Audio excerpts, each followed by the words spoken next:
Hello everyone, I am Arpita. Welcome to Room to Geography. तो पिछले video से हमने आइसोस्टेसी डिस्कस करना स्टार्ट किया है।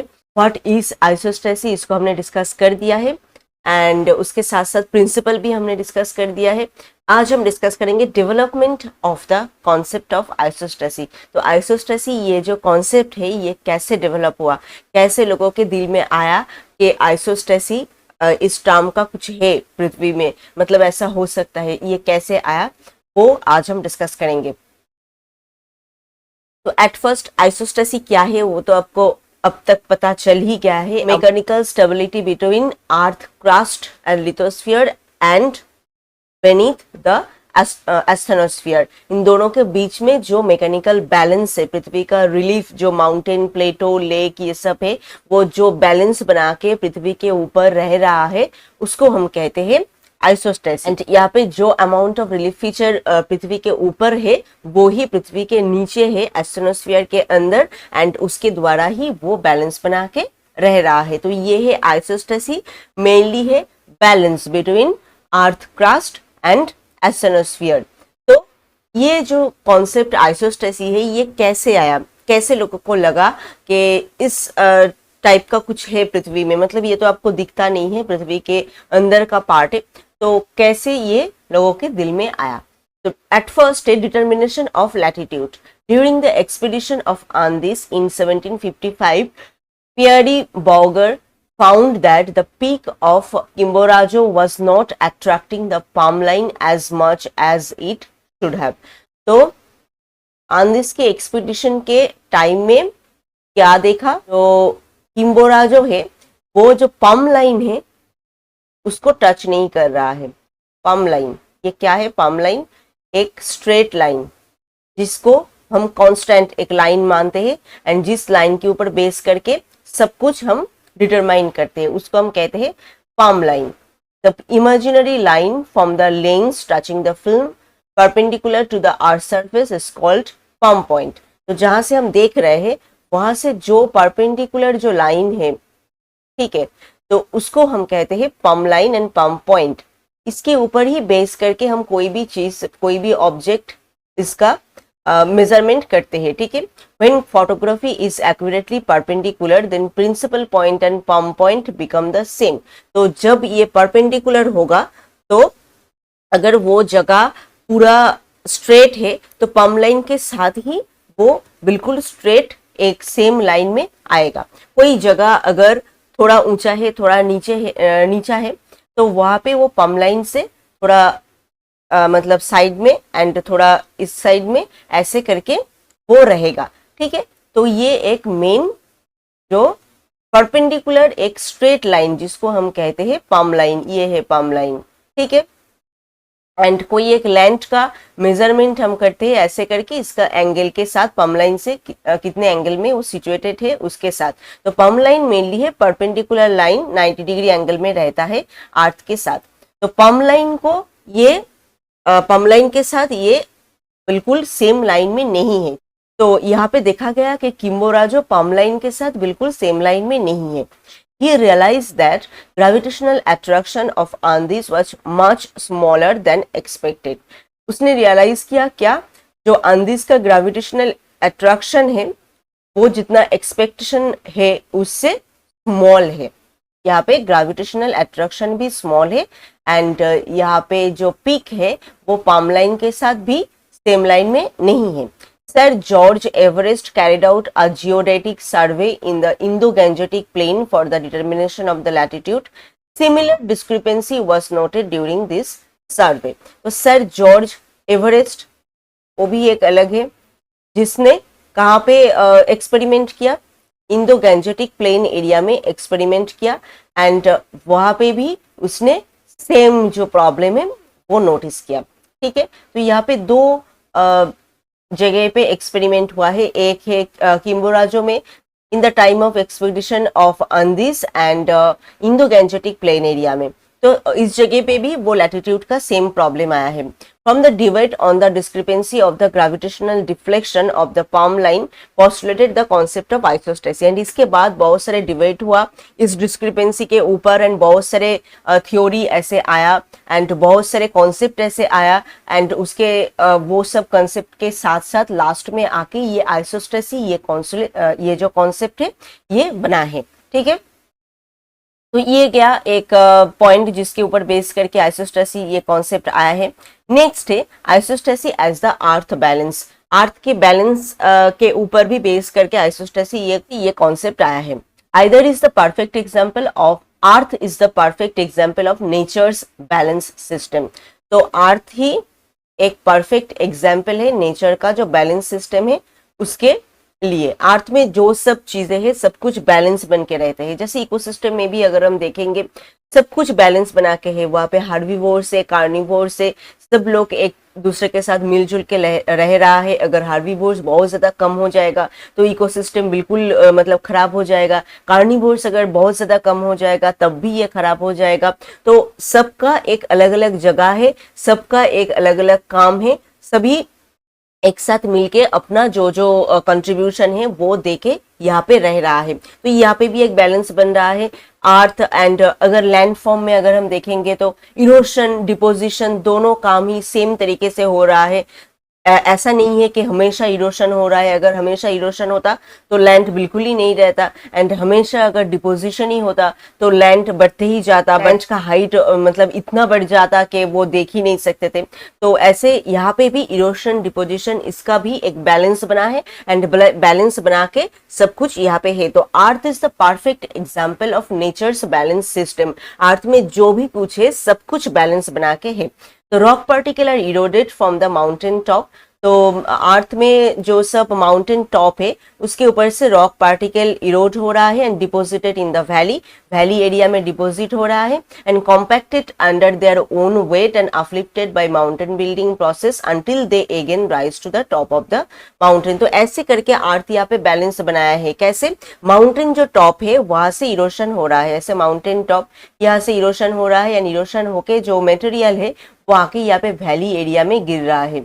ऐसे करके वैली एरिया में गिरते गिरते यहाँ पे जो मटेरियल गिर रहा है वो अपने प्रेशर में आके बाद में जाके माउंटेन बिल्डिंग के का जो प्रोसेस है, जैसे माउंटेन बनते हैं प्लेट टेक्टोनिक के द्वारा, ऐसे करके वो ऊपर उके मतलब ऊपर जाके एक अगेन एक माउंटेन टॉप बनाता है। मतलब ऐसे ही होता है। यहाँ से फिर से इरोशन होगा, वैली में आएगा, यहाँ से फिर से माउंटेन बनेगा, तो एक माउंटेन खत्म होगा दूसरा माउंटेन बनेगा। ठीक है, तो ऐसे करके यहाँ पे बैलेंस बनाया है। तो ग्रेविटेशनल डिफ्लेक्शन जो हमने कहा अभी के Indo Gangetic plain area and Andes के एक्सपीडिशन इन सब टाइम में देखा गए हैं। तो ऐसा हुआ है यहाँ पे, ये जो डॉटेड लाइन है ये है पम लाइन। ठीक है, एंड ये जो लैंड है इसका जो यहाँ पे एंगल है वो ज्यादा है। यहाँ पे भी एक जो पम लाइन है वो है ये, एंड यहाँ पे इसका एंगल जो है वो थोड़ा कम है इससे अगर कंपेयर में देखेंगे तो इसका मतलब क्या है? ये जो लैंड है ये सेम लाइन में नहीं है। दोनों का जो ग्रेविटी है वो अलग अलग है, मतलब दोनों अलग जो एंगल में है वो है। तो इसका मतलब क्या है?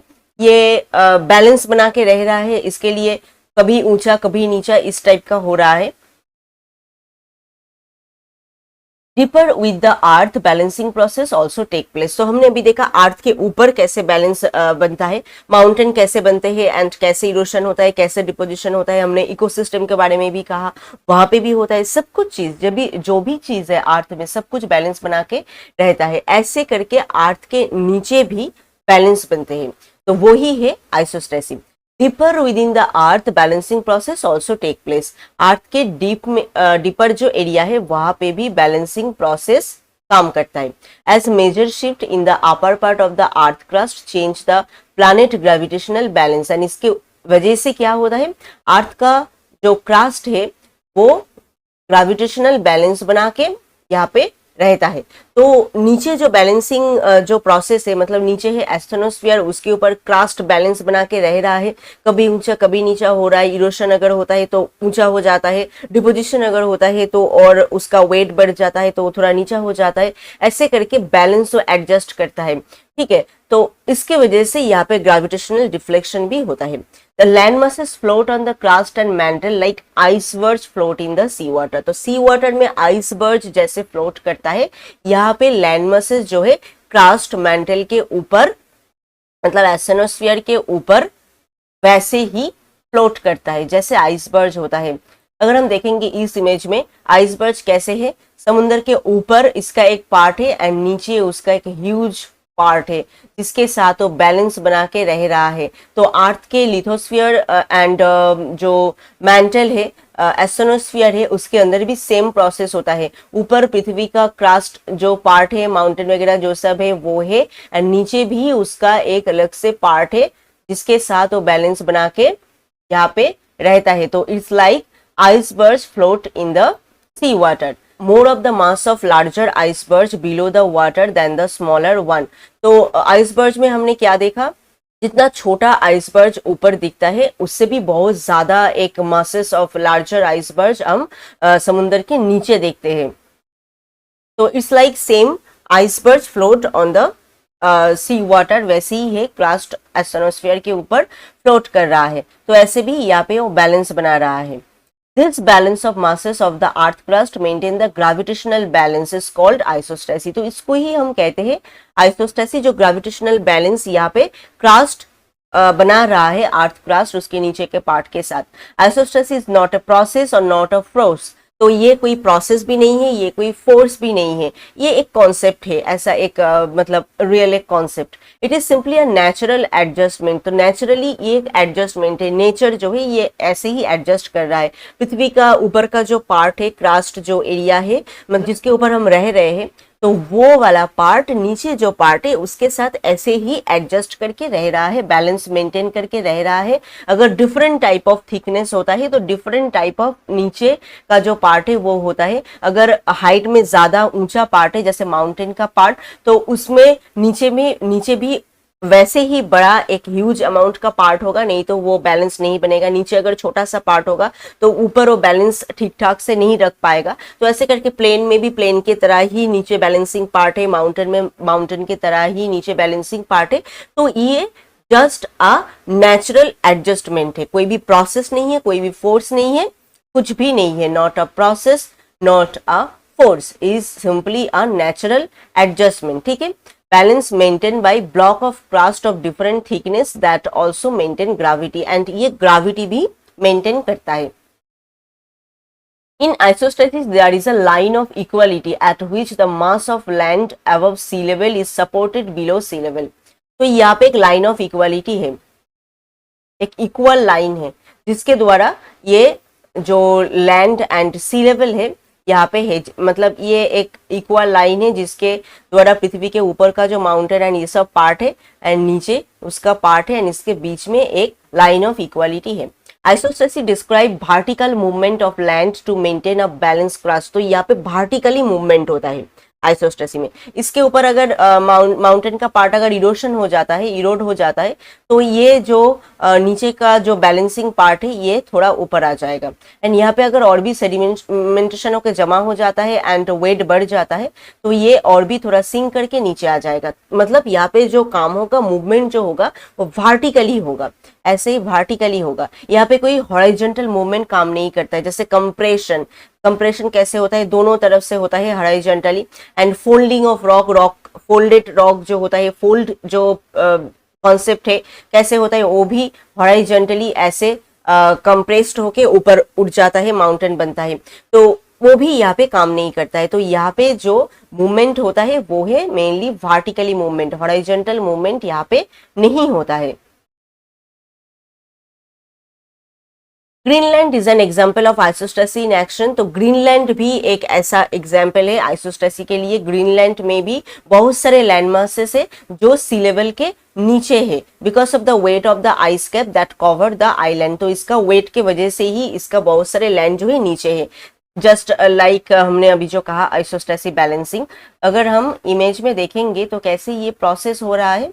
ये जो इमेज है माउंटेन है, ये माउंटेन एरिया है एंड उसका ही सेम पोर्शन नीचे भी है। यहाँ पे माउंटेन से अगर इरोशन हो जाएगा, ये वाला पार्ट कम हो गया है, ठीक है, इरोशन हो गया है एंड आके यहाँ पे वैली एरिया में जमा हो गया है। इरोशन हो गया तो वेट थोड़ा कम हो गया, इसकी वजह से नीचे से पार्ट थोड़ा ऊपर उठ गया है। पहले ये वाला लाइन था, अभी ये लाइन हुआ है, ठीक है। तो ऊपर से अगर वेट कम हो जाएगा, वो नीचे से थोड़ा ऊंचा ऊंचा उठ जाएगा एंड यहाँ पे आके देखा गया है ये माउंटेन के बहुत सारा पार्ट यहाँ पे इरोशन हो गया है एंड बहुत एक बड़ा अमाउंट का वेट यहाँ से रिलीज हो गया है। तो ये और भी ऊंचा हो गया है, और भी पहले ये था, उसके बाद ये था एंड ये हो गया है, और भी ऊंचा हो गया है। तो ऐसे करके वो अपना बैलेंस जो है मेंटेन करता है। यहाँ पे अगर डिपोजिशन होता, इसके ऊपर अगर और भी डिपोजिशन होता, लास्ट में आके इरोशनल प्रोसेस में डिपोजिशन होता है यहाँ पे, तो ये वाला पार्ट क्या होता, और भी थोड़ा नीचे आ जाता, जो इस पार्ट में हुआ है। यहाँ पे हुआ है, यहाँ पे हुआ है डिपोजिशन एंड यहाँ पे काम किया है इरोशन। तो इरोशन यहाँ पे हुआ है, उसकी वजह से ये थोड़ा ऊपर उठ गया है एंड इरोशनल मटेरियल आके इस जगह पे जमा हुआ है। तो ये लाइन पहले ऐसा था एंड वो थोड़ा नीचे आ गया है, यहाँ पे आप देख सकते हैं, यहाँ पे और भी थोड़ा नीचे आ गए हैं। इसके साथ अगर आप कंपेयर करोगे तो यहाँ से और भी थोड़ा नीचे आ गए हैं, क्योंकि यहाँ पे डिपोजिशनल मटेरियल और भी ज्यादा हो गया है, मतलब यहाँ पे वेट और भी ज्यादा हो गया है, इसकी वजह से वो नीचे आया है एंड यहाँ पे इरोशन हुआ है, इसकी वजह से ये वाला पार्ट ऊपर आ गया है, क्योंकि यहाँ पे वेट कम हो गया है, यहाँ पे वेट ज्यादा हो गया है, इसकी वजह से ये वाला पार्ट सिंक किया है नीचे एंड ये वाला पार्ट अपलिफ्ट किया है ऊपर, ठीक है। नीचे का जो बैलेंसिंग प्रोसेस है ये, तो ऐसे करके ही एडजस्ट होता है ये पूरा प्रोसेस। अगर पानी में भी अगर हम कुछ दे एंड उसके ऊपर और भी वेट डाले तो वो धीरे धीरे नीचे जाएगा एंड वो वेट अगर हम रिलीज कर दे वो थोड़ा ऊपर आके मतलब ऊपर आके बहने लगेगा। तो ऐसा ही प्रोसेस होता है, यहाँ पे बैलेंस बन के रहता है। तो अर्थ के ऊपर भी बैलेंस होता है एंड इसके ऊपर बेस करके ही लोगों ने सोचा कि नीचे भी बैलेंसिंग प्रोसेस हो सकता है एंड उसके खोज में ही ये कॉन्सेप्ट आ गया है आइसोस्टेसी। तो आपको पता चला कैसे ये आइसोस्टेसी जो कॉन्सेप्ट है ये डेवलप किया। एक तो है डिटर्मिनेशन ऑफ लैटिट्यूड, लैटिट्यूड के डिटर्मिनेशन करने के टाइम पे ही ये पम लाइन के साथ ये एडजस्ट नहीं हो रहा था इसका लैटिट्यूड। तो समझ में आया कि ग्रेविटेशनल एक डिफ्लेक्शन यहाँ पे हो रहा है, ग्रेविटी कुछ जगह पे अलग है कुछ जगह पे अलग है, मतलब सेम नहीं है। एक सेम सॉलिड के ऊपर, सॉलिड एक प्लेन लैंड के ऊपर अगर रहता कोई भी चीज तो वहां पे जो पम लाइन के साथ पूरा सेम एंगल में होता, मतलब कोई भी जगह ऊंचा नीचा नहीं होता। बट यहाँ पे नीचे है एस्टेनोस्फीयर एंड उसके ऊपर है क्रास्ट एंड पृथ्वी का जो लैंड एरिया। तो एस्टेनोस्फीयर सॉलिड पार्ट नहीं है, इसके लिए यहाँ पे बैलेंस बनता है, कोई जगह ऊंचा कोई जगह नीचा। अगर वेट ज्यादा हो जाता है तो नीचा हो जाएगा वो पार्ट, वेट कम हो जाता है तो वो पार्ट ऊंचा हो जाएगा। तो ऐसे करके बैलेंस बन के रहते हैं। तो व्हाट इज आइसोस्टेसी, उसके अंदर भी हमने राफ्ट एंड जो पीनट बटर है उसके एग्जाम्पल के साथ आपको समझाया था कैसे यहाँ पे बैलेंस बनता है, कैसे आइसोस्टेसी ये कॉन्सेप्ट यहाँ पे बना है। तो आई थिंक आज का ये पार्ट आपको समझ में आया है कैसे आइसोस्टेसी ये कॉन्सेप्ट का डेवलप हुआ है। नेक्स्ट वीडियो से हम थ्योरी डिस्कस करेंगे, आइसोस्टेसी रिलेटेड बहुत सारे थ्योरी है, वो सब बहुत ही इंपॉर्टेंट है, वो सब हम एक एक करके डिस्कस करेंगे। तो आई थिंक आज का ये पार्ट आपको समझ में आया है। फिर भी कोई क्वेश्चन है तो आप हमें कमेंट करके बताएं एंड आप टॉपिक भी हमें कमेंट करके बता सकते हैं कि कौन से टॉपिक के ऊपर आप डिस्कशन चाहते हो। तो if this video is helpful to you then please subscribe Room to Geography. मिलते हैं और एक नए वीडियो में और एक नए टॉपिक के साथ। Thank you.